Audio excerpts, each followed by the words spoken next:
Hi friends, welcome back to our YouTube channel. ఈ వీడియోలో TG టెట్కు prepare అవుతున్న మిత్రుల కోసం 20 మల్టిపుల్ చాయిస్ క్వశ్చన్స్ని ఇక్కడ తీసుకురావడం జరిగింది. ఖచ్చితంగా 1వ ప్రశ్న నుంచి 20వ ప్రశ్న వరకు చూడండి. కొంత ఇన్ఫర్మేషన్ అయితే మీకు దొరుకుతుంది. ఎగ్జామ్స్ ముందు చాలా ఇంపార్టెంట్ వీడియో ఇది. ఖచ్చితంగా అయితే వీడియోని లైక్ చేయండి. పక్కన హైప్ అనే బటన్ వస్తుంది, ఖచ్చితంగా హైప్ అనే బటన్ కూడా నొక్కండి. సబ్స్క్రైబ్ చేసుకొని పక్కన బెల్ ఐకాన్ కూడా యాక్టివేట్ చేసి పెట్టుకోండి. ఖచ్చితంగా మీకు మనం అప్లోడ్ చేసే ప్రతి వీడియో నోటిఫికేషన్ రూపంలో వస్తుంది. ప్లేస్టోర్ నుంచి మున్నాబడి అనే యాప్ని అయితే ఖచ్చితంగా డౌన్లోడ్ చేసుకోండి. అందులో టీజీ టెట్కు సంబంధించిన టెస్ట్ సిరీస్లు ఉన్నాయి, సెట్కు సంబంధించిన టెస్ట్ సిరీస్లు కూడా అవైలబుల్గా ఉన్నాయి. తెలుగు సబ్జెక్ట్ పేపర్ 2కు సంబంధించి, పేపర్ 1కి సంబంధించి నెట్ కూడా టెస్ట్ సిరీస్ ఉంది. సో ఇవి ఖచ్చితంగా అందులో జాయిన్ అయ్యే ప్రయత్నం చేయండి. యాప్ అయితే డౌన్లోడ్ చేసుకోండి, చాలా ఇంపార్టెంట్ యాప్. ఓకేనా? వీడియోలో మొదటి ప్రశ్న, అభినందన పాఠ్యభాగంలో కర్మవీరులు అని ఎవరిని సంబోధించారు? రైతులను, సైనికులను, కేవలం కవులను, కేవలం రాజకీయ నాయకులను, వ్యాపారస్తులను? ఇక్కడ రైట్ ఆన్సర్ అందరికి తెలిసిందే, రైతులను, సైనికులను అనేది ఇక్కడ రైట్ ఆన్సర్. రెండో ప్రశ్న, కువలయం అనే పదానికి నానర్థాలేవి? ఆకాశం, నక్షత్రం, భూమి, కలువ పువ్వు, సముద్రం, నది, పర్వతం, రాయి. ఇక్కడ భూమి, కలువ పువ్వు కువలయం అనే పదానికి నానర్థాలు. మూడో ప్రశ్న, ఒకే వాక్యంలో ఒకే శబ్దం 2 వేర్వేరు అర్థాలు ఇచ్చేలా ప్రయోగిస్తే దానిని ఏ అలంకారం అంటారు? ఉపమాలంకారం, రూపకాలంకారం, శ్లేషాలంకారం, ఉత్ప్రేక్ష అలంకారం. శ్లేషాలంకారం అంటారు. నాలుగో ప్రశ్న, రాజు కువలయానందకరుడు అనే వాక్యంలో రాజు పదానికి గల 2 అర్థాలేవి? సూర్యుడు, నక్షత్రం, ఇంద్రుడు, వరుణుడు, మంత్రి, సేనాపతి, ప్రభువు, చంద్రుడు. ఇక్కడ ప్రభువు, చంద్రుడు, రాజు అనే దానికి 2 అర్థాలు. ఐదవ ప్రశ్న, ఆశ్రయం అనే పదానికి సరైన ప్రకృతి రూపం ఏది? ఆశ్రయం, ఆసరా, ఆశ్చర్య, ఆశిస్సు. ఇక్కడ ఆశ్రయం, ఆశ్రయానికి ఆశ్రయమే ప్రకృతి పరం. ఆరో ప్రశ్న, శ్రమ గౌరవం ఏ పాఠ్యభాగం యొక్క ముఖ్య ఇతివృత్తం? తృప్తి, అభినందన, శతక మధురిమ, స్నేహబంధం. అభినందన అనే పాఠ్యభాగం యొక్క ఇతివృత్తం శ్రమ గౌరవం. ఏడవ ప్రశ్న, కింది వాటిలో వ్యుత్పత్తి అర్థ పదం కలువలను ఆనందింపజేసేవాడు ఎవరు? సూర్యుడు, అగ్ని, చంద్రుడు, వాయువు. రైట్ ఆన్సర్ చంద్రుడు. ఎనిమిదవ ప్రశ్న, నీవేలా వచ్చుదువు అనే వాక్యాన్ని విడదీసినప్పుడు వచ్చే 2 విభిన్న అర్థాలేమిటి? ఎలా వచ్చావు, ఎక్కడ ఉన్నావు, ఎవరితో వచ్చావు, ఒంటరిగా వచ్చావు, ఎప్పుడు వెళ్తావు, ఎందుకు వెళ్తావు, ఎందుకు వచ్చావు, ఏ సమయంలో వచ్చావు. ఆప్షన్ డి, ఎందుకు వచ్చావు, ఏ సమయంలో వచ్చావు అనేది ఇక్కడ రైట్ ఆన్సర్. 9వ ప్రశ్న, శేషం లక్ష్మీనారాయణాచార్య రచించిన ఏ గేయ సంకలనం నుండి అభినందన తీసుకోబడింది? స్వరభారతి, తెలుగు వెలుగు, దేశభక్తి గీతాలు, జీవనశైలి. స్వరభారతి ఇక్కడ రైట్ ఆన్సర్.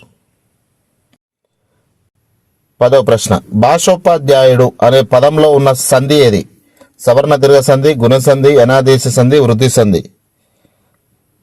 ఇక్కడ భాషోపాధ్యాయుడిని విడదీసే భాష ప్లస్ ఉపాధ్యాయుడు, భాషోపాధ్యాయుడు అవుతుంది. అకారమునకు ఉకారం పరమైనప్పుడు ఉకారం వస్తుంది. సో ఇక్కడ గుణసంధి అనేది రైట్ ఆన్సర్. 11వ ప్రశ్న, ధనం అనే పదానికి వికృతి రూపం కింది వాటిలో ఏది? ధనం, ధనము, దమ్మం, పైకం. ధనం అనే ప్రకృతి పదానికి దమ్మం అనేది వికృతి పదం. 12వ ప్రశ్న, రాత్రి అనే పదానికి సరైన వికృతి పదం ఏది? రాత్రి, రేయి, నిషి, రాత్రి. ఇది అందరికి తెలిసే, కమెంట్ చేయండి. రైట్ ఆన్సర్ రాత్రి. Option D is the right answer. 13వ ప్రశ్న, కవి అనే పదానికి శ్రీలింగం సమానార్థక రూపం లేదా వికృతి ఏది? కవయిత్రి, కవిని, కవ్వము, కావ్యము.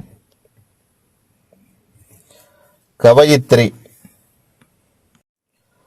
14వ ప్రశ్న, సింహం అనే ప్రకృతి పదానికి వికృతి రూపం ఏది? సింహం, సింగం, శివంగి, శార్దూలం. ఇక్కడ రైట్ ఆన్సర్ వచ్చేసి సింగం. 15వ ప్రశ్న, ఆకాశం అనే పదానికి పర్యాయ పదాలు ఏవి? భూమి, ధర, సముద్రం, జలది, గగనం, నింగి, వనం, అడవి.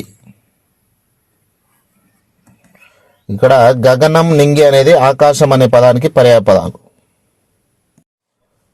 16వ ప్రశ్న, సముద్రం అనే పదానికి కింది వాటిలో పర్యాయపదం కానిదేది?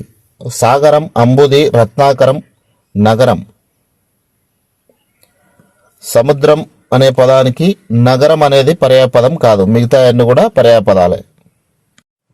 17వ ప్రశ్న, సూర్యుడు అనే పదానికి పర్యాయపదాల సరైన వరుస ఏది?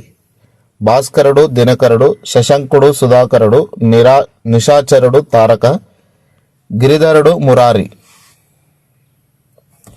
భాస్కరుడు, దినకరుడు అనేది ఇక్కడ రైట్ ఆన్సర్. 18వ ప్రశ్న, దిశ అనే పదానికి వికృతి రూపం ఏది? దిక్కు, దశ, దేశం, దరి. ఇది అందరికీ తెలిసిన క్వశ్చనే, ఖచ్చితంగా కామెంట్ చేయండి. దశ ఇస్ ద రైట్ ఆన్సర్. 19వ ప్రశ్న, సంతోషం అనే ప్రకృతి పదానికి సరైన వికృతి పదాన్ని ఎంపిక చేయండి. సంతోషము, హర్షం, సంతసం, ఆనందం. సంతసం అనేది ఇక్కడ రైట్ ఆన్సర్. 20వ ప్రశ్న, పృథ్వీ అనే పదానికి సమానార్థక పదం ఏది? సమానార్థక పదం అంటే పర్యాయ పదం. ఆకాశం, వాయువు, అగ్ని, భూమి. ఇక్కడ పృథ్వీ అనే పదానికి సమానార్థక పదం భూమి. Option D is the right answer. ఇంకా వీడియోని లైక్ చేయకపోతే ఖచ్చితంగా లైక్ చేయండి. 21వ ప్రశ్న నుంచి 40వ ప్రశ్న వరకు ఇంకో వీడియో అప్లోడ్ చేస్తే ఖచ్చితంగా 21 నుంచి 40 వరకు వీడియో కోసం వెయిట్ చేయండి. ఖచ్చితంగా అప్లోడ్ చేస్తా. ఖచ్చితంగా వీడియోని లైక్ చేయండి, సబ్స్క్రైబ్ చేసుకోండి. ప్లేస్టోర్ నుంచి మున్నాబడి యాప్ను అయితే ఖచ్చితంగా డౌన్లోడ్ చేసుకోండి. ఇందులో టీజీ టెట్కి సంబంధించిన టెస్ట్ సిరీస్ ప్రజెంట్గా అవైలబుల్గా ఉన్నాయి. ఖచ్చితంగా ఆ కోర్సులో జాయిన్ అయ్యి ఆ కోర్సులో ఉన్నటువంటి ఎగ్జామ్స్ మొత్తం రాసి మీరు మంచి స్కోర్ తెచ్చుకోవచ్చు. Thank you.